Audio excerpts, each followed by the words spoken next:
तुमचं लग्न कसं जुळलं फायनली? कारण तुम्ही म्हणत होतात की शोधाशोध चालली होती, पण बऱ्याच लोकांच्या अज्ञानामुळे किंवा विचित्र कल्पना असल्यामुळे ते होत नव्हतं. स्वाभाविक आहे की एक सोडून दोन भावंड अशी आहेत आणि लग्नानंतर शेवटी नेक्स्ट जनरेशनचा प्रत्येक जण विचार करतो.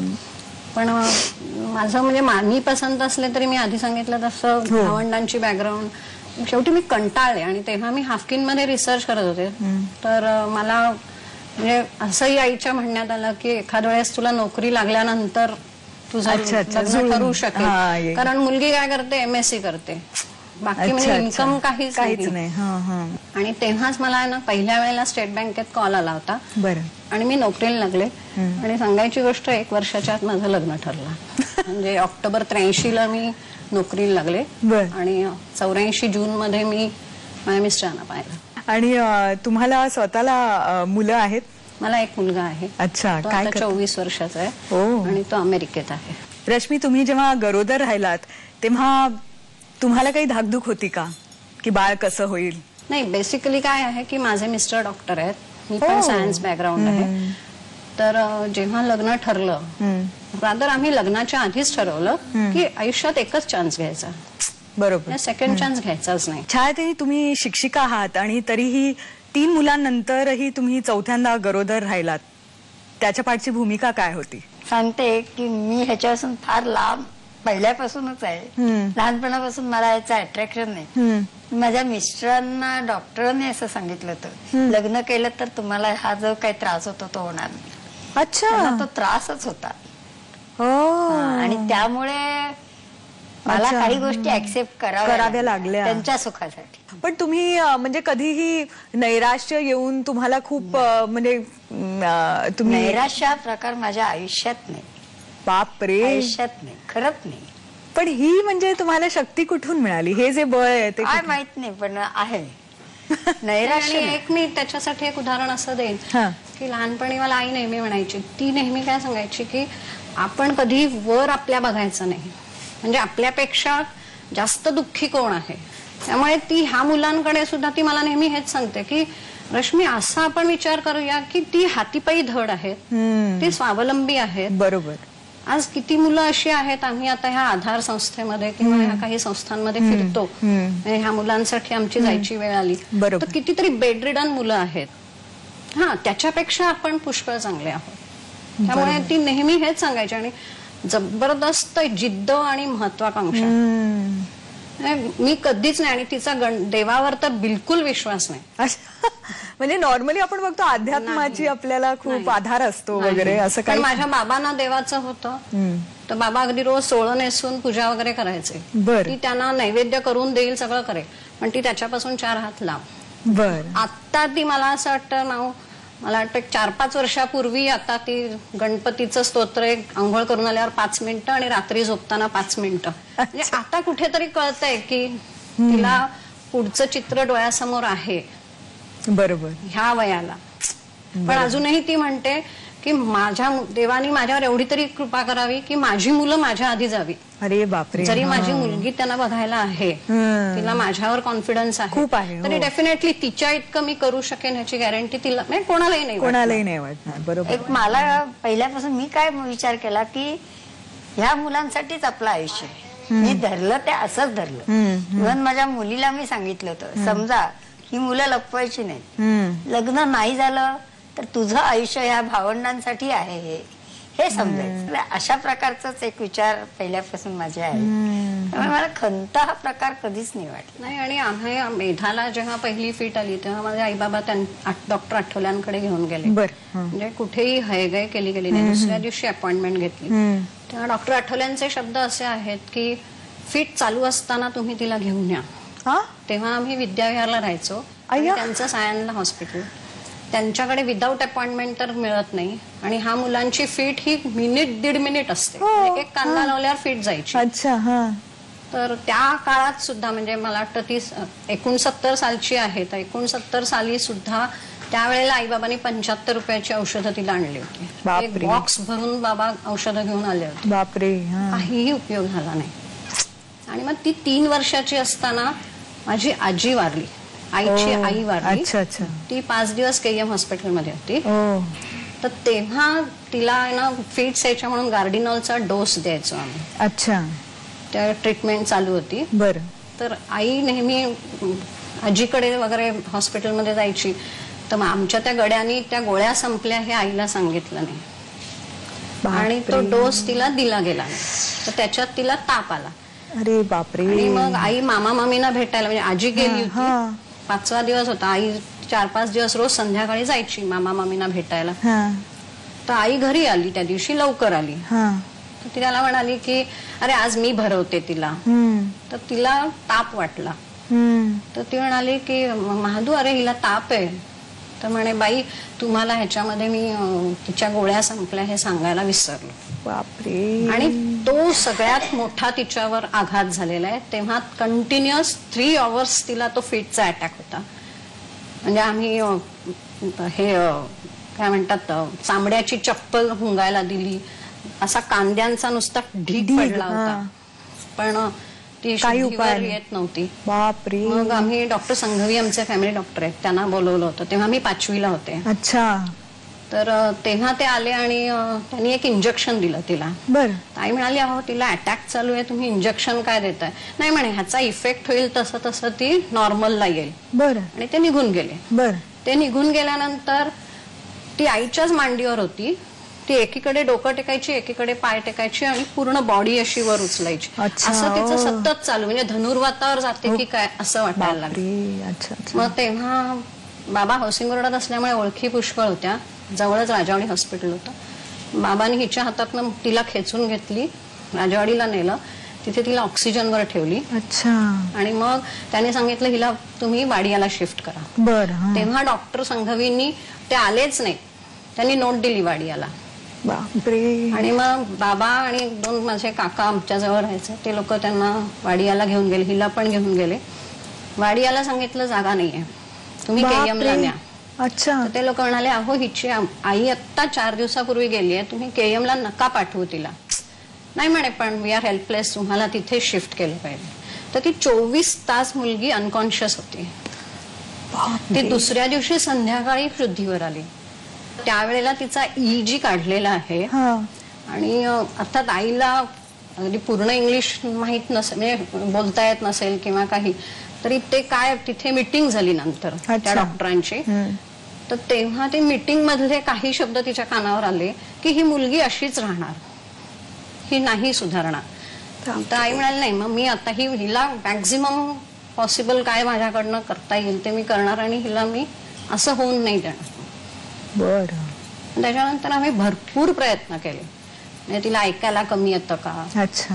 मी जेव्हा 12वी वगैरे झाल्यानंतर देवनारला घेऊन जायची तिला, ऑडिओग्राम वगैरे काढला, IQ टेस्ट केलं. पण सगळे दोघा मुलांचं हेच सांगतात की दे आर ऍव्हरेज. अच्छा. म्हणजे अगदी बॉर्डर लाईन. ओ अच्छा अच्छा. बरं. त्यामुळे मग नंतर मग ती म्हणाली तसं विटीला 2 दिवस मी जायची, 4 दिवस ती जायची. आणि ह्याहून जास्त आम्ही नाही काही करू शकलो. त्यांच्या सोशल इंटरॅक्शन्स कशा होत्या? भरपूर होत्या. लाघवी होत्या. कारण बेसिकली काय होतं की एकतर शिकवण्या भरपूर घ्यायची ती, आणि मे महिन्यात ती आंब्याचा धंदा करायची. आणि ड्युरिंग अकॅडमिक इयर सुद्धा ती वेगवेगळे बिझनेस करायची. अच्छा. म्हणजे माझ्या मामींचं माहेर इचलकरंजी, त्यांच्या वडिलांकडनं ती तिथे हँडलूमच्या साड्या आणून इथे विकायची. बापरे. सगळे प्रकारचे बिझनेस तिने केलेले. अच्छा. छायाताई सोमण यांनी आपल्या मुलांचं संगोपन कसं केलं हे जाणून घेतोय. छायाताई, तुम्ही त्यावेळेला जेव्हा अशा रोज समस्या कधी कधी यायच्या तेव्हा एक एक दिवस तुम्ही विचार करायचात का एक भविष्याचा पण विचार करून मुलांचं संगोपन करायचात? माझा एक स्वभाव जिद्दी. अच्छा. कुठेही काही झालं तरी डगमगणारी नाही मी अजूनही. म्हणजे इव्हन मी आताच असा विचार केलाय ही लांब राहील, समजा आपल्याला काही वाटलं होतंय, रिक्षा पकडायची, हॉस्पिटलला ऍडमिट व्हायचं, मग हिला फोन करून बोलवायचं. एक मनाची अशी तयारी आहे सगळी. पण मुलांच्या लहानपणी तुमच्या शेजारी पाजारी लोकांनी मदत केली का? नातेवाईकांनी मदत केली का तुम्हाला? शेजारी पाजाऱ्यांनी मदत मला मिळाली, मिळाली. म्हणजे आता जास्ती मिळते. जागा बदलली आहे मी घाटकोपरला. बरोबर पूर्वीच्या ठिकाणी तसे रिलेशन्सच आली नाहीत माझी कोणाशी विशेष. बर एक नोकरी करणारी म्हणून जरा माझ्याकडे त्यांचा बघण्याचा दृष्टिकोन वेगळा. अच्छा आणि का कोणाला माहिती, त्यांना माझ्याबद्दल जरा आदरयुक्त भीती होती. बर यांना कसं विचारायचं, या कसं देतील उत्तर, म्हणजे असं जरा असं होतं. आणि त्या मुलांच्या बाबतीत शेजाऱ्यांना कुठचा त्रासही झाला नाही कधी, आणि मलाही कशी जाणीव नाही झाली की मला अमक्याची मदत हवी आहे. अच्छा काही मला गरज खोटं नाही. आजता काळात मी ईश्वराकडे सुद्धा काहीही मागितलेलं नाही. आणि माझा एक प्रसंग फक्त मुद्दाम त्याच्यासाठी सांगते. मिस्टर माझ्या पूजेला बसले होते बर आणि हिची MC सुरू झाली होती. अच्छा आणि ते पूजेला बसले, ती तिथे जाऊन ती दूध प्यायली. बर तर मिस्टर चिडले, ते ऑर्थोडॉक्स. बर मी त्यांना म्हटलं तुमची आजची पूजा फुकट गेली, तुम्ही असं का नाही म्हणाला, कारण ती इनोसंट आहे त्या बाबतीत. ईश्वर येऊन दूध पिऊन गेला असं का नाही म्हणाला, असा त्याचा अर्थ लावायला पाहिजे. अच्छा. माझे असे विचार जरा वेगळे आहेत. पण रश्मी, तुमच्या लहानपणी म्हणजे तुमचे जे सामाजिक संबंध होते इतर मुलांबरोबर तेव्हा कसे होते, म्हणजे तुमचे आणि प्लस अशोक आणि मेधाचे? माझ्याशी सगळ्यांशी रिलेशन्स असायची, पण अशोकला जास्त मिक्सअप करायला ते तयार नसायचे. म्हणजे मुलंच तयार नसायची. हा. अशोकचं स्वतःचं कसं होतं? नाही, अशोक तो जाऊन स्वतःहून बोलणार सगळ्यांशी. अच्छा हा. बर आणि त्याचं जे लाइकिंग आहे त्या विषयावर, म्हणजे आता उदाहरणार्थ त्यांना तबला आवडतो, तर फक्त त्याचं त्या लोकांशीच वेवलेंग की जो त्याला सांभाळून बोलेल किंवा त्याचं सायकोलॉजी समजून घेईल, त्याच्याशीच तो मिक्सअप व्हायचा. अदरवाईज बाकीची मुलं त्याला नाही मिक्सअप करून घ्यायची. बरं. पण ही जी तबलाची कला आहे ती तुम्हाला कधी जाणवली? अगदी लहानपणी. अच्छा. आणि याचा तबला लक्षात आल्यावर मग मी घरी एक शिकवणीला माणूस ठेवला. बर त्याच्या मी लहान होता तेव्हा. मग हळूहळू त्याला मी वल्लभ संगीत विद्यालय सायन, बर मग व्यास संगीत विद्यालयात घातला. बरं. तिथे त्याने एक परीक्षा पण दिली. अरे वा. थेअरी नाही ना, ओ पुढे जाऊ अच्छा शकणार. अच्छा अच्छा अच्छा. तेव्हा तो काहीतरी 20-22 वर्षाचा होता. बरं. आणि मुलगी बसेरा स्कूलला जात होती. हो. तर त्यांच्या कॉम्पिटिशन्स होत्या बर. शाळेच्या, शाळांमध्ये. अच्छा. त्यामुळे त्या मॅडमना म्हटलं माझा मुलगा तबला वाजवतो, ह्याला घेता येईल का तुमच्या शाळेत? बर, बर. म्हणे, चालेल म्हणे, पाठवा. तो गेला होता तबला वाजवायला त्यांच्या अच्छा. शाळेतर्फे. पहिलं बक्षीस घेऊन आला. अरे वा. जिथे चान्स मिळेल तिथे मी जात होते. ते पाटील आहेत, ते आमच्या शेजारच्या IDBI क्वार्टर्स मध्ये राहायचे. बर. आणि हा माझा मुलगा ना जगन मित्र म्हणतात तसा. त्यांच्या त्या वॉचमनशी त्याचं रिलेशन. मी तबला वाजवतो, कुठे कार्यक्रम असला अच्छा. हा सगळ्यांकडे असं मागतो, मला कार्यक्रम द्या. मग त्या वॉचमनने सांगितलं इथे एक पाटील राहतात, ते फ्ल्यूट वाजवतात. बर. त्यांची त्याची गाठ घालून दिली त्यांनी. आपल्या स्टुडिओमध्ये आलेत ना पाटील आले, दोघं मिस्टर मिसेस आलेत. ओ हो. नमस्कार. नमस्कार. अशोकशी तुमची पहिली ओळख कशी झाली आणि आता काय नातं आहे तुमचं, जरा सांगाल? त्या वॉचमनने सांगितल्याप्रमाणे मी मुद्दाम, कारण संगीताच्या भाषेमध्ये तर हे खूप ऐकलं होतं मी, की संगीताचा प्रभाव वनस्पतीवरती होतो, प्राण्यावरती होतो. मी I took it as a challenge. सुरुवातीला तर मला भीती वाटली, कारण मी अशा कधी वातावरणात वाजवायचो नाही. बरं. आणि मग कारण ह्यांची नजर एकदम तिरकी राहणं, कधी अच्छा. अतिलयित वाजवणं, अच्छा. कधी दुसराच ताल पकडणं. बरं. पण हळूहळू मी एका सांगीतिक भाषेमध्ये घुसलो, त्यांच्या ह्याच्यामध्ये, त्यांच्या मनामध्ये घुसलो. त्यांना जे करायला वाटायचं ते मी करू द्यायचो. माझ्या आजही ते लक्षात येतं की हे संगीत माध्यम किंवा ह्या सामाजिक घटकांनी त्यांची अवहेलना न करणं, त्यांच्यासारखं बनणं किंवा सांगीतिक स्वरूपात त्यांच्याशी मिळून मिसळून घेणं. बरोबर. मी बदलापूरला एका शोला त्यांना घेऊन गेलो.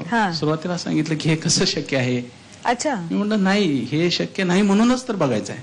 बरोबर. आणि तुम्हीच तर नेहमी, तुम्ही कोणाला तरी चांगलं वाजवतो किंवा सितारिस्ट आहे म्हणून बोलवलं होतं, त्याच्यावर हेही ऍक्सेप्ट करा ना. बरोबर. And what had happened was a tremendous thing. अच्छा. ज्यावेळी त्यांनाही कळलं, त्यांच्या त्या बालबुद्धीला किंवा त्यांच्या विश्वाला ते पटलं की एवढ्या सगळ्या पब्लिक मध्ये हे लोक शांततेनं मला पाहतायत. अच्छा. Got grip and they said की he is not less than artist. ओ.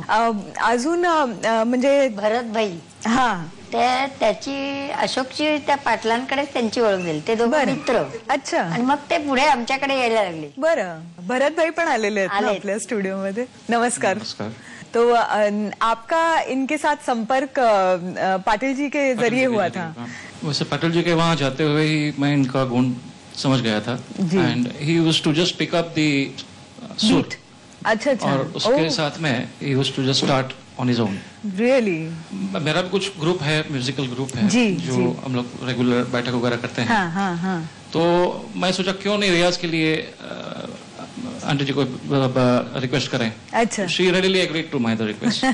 और तब से जो शुरू हुआ है, अच्छा। Initially we started once in a week, then now it has twice thrice भी हो जाता है। अरे वा तुम्ही पण म्हणजे अशोक मध्ये सकारात्मक काही बदल घडून आलेले दिसलेत का तुम्हाला संगीत त्यांच्या आयुष्यात आल्यानंतर? म्हणजे तो कोणीही आला की मी तबला वाजवतो, मला कार्यक्रम द्या. ते त्या तबल्यामध्ये तो एवढा हे झालाय की त्याला बाकीचं काही ऐकायलाच येत नाही. अच्छा बऱ्याच जणांना. तहान भूक विसरतो भजनी ठेका तबला वगैरे. असला की. एरवी तो आता रात्री 8 वाजता झोपून जाईल. अच्छा. जेव्हा भरतभाई येतात त्या 12, 12:30, 1 सुद्धा त्याला चालतात. मग तेव्हा त्याला जेवण खाण काही नको नसलं तरी चालतं.